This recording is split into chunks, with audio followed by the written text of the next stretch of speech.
Is Moto Guzzi Stelvio the best Moto Guzzi that's ever been created?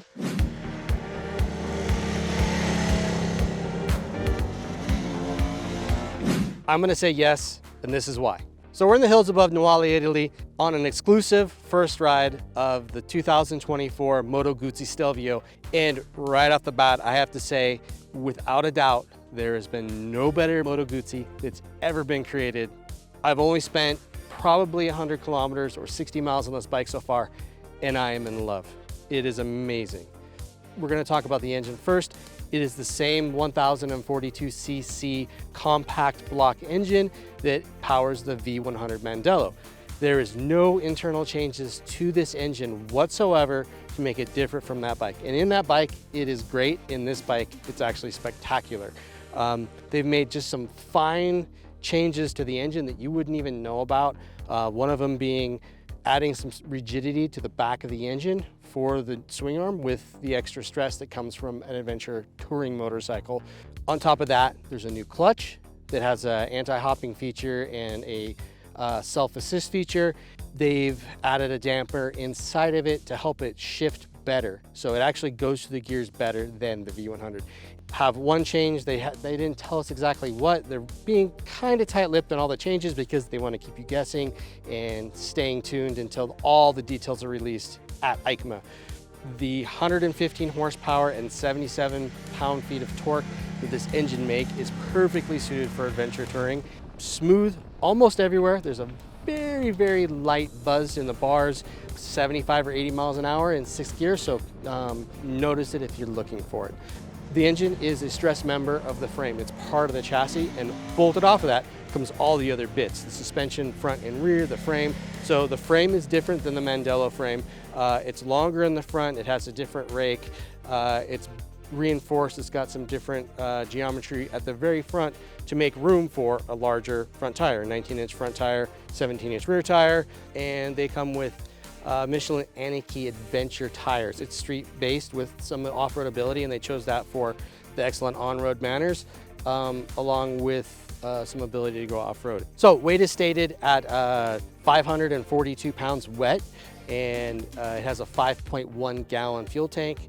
Overall, that is very kind of standard fare for this class of motorcycle. It does feel lighter on the road. It has the 542 pounds that it has. And I think that just comes down to the leverage of the bars, the skinniness of the tank and seat area. Getting it up off the side stand is cake, especially with the easy reach to the ground. So attached to that front end, a 46 millimeter Sachs fork that is adjustable for preload and rebound, not for compression.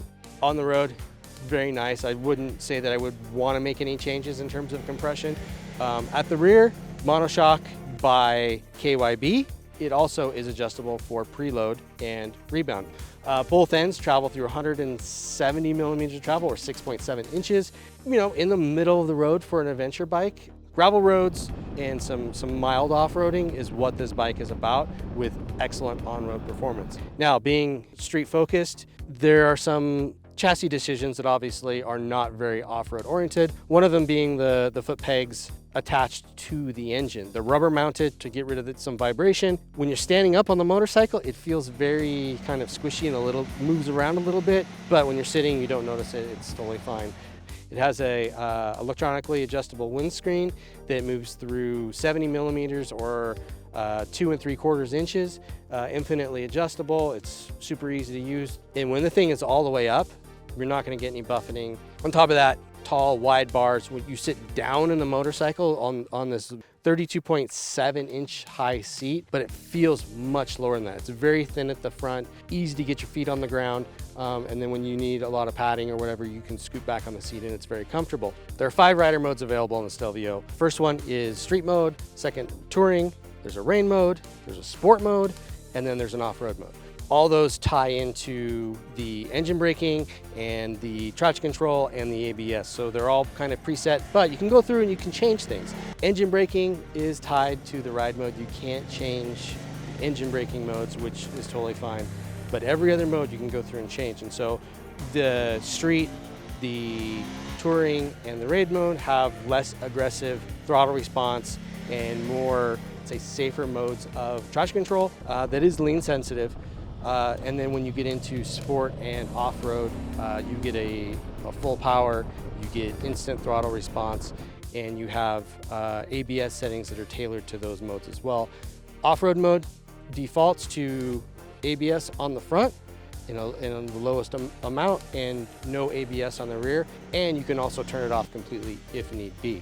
Overall, this right here may be the point where Moto Guzzi goes mainstream and more people start to look at it, because this is an excellent choice in the 900 to 1100 cc adventure bike range. So that's it for our first exclusive ride of the 2024 Moto Guzzi Stelvio. If you like what we're doing, hit the like button, subscribe, tell all your friends, and you're gonna have tons of comments. I'll get back to you with whatever information I can find.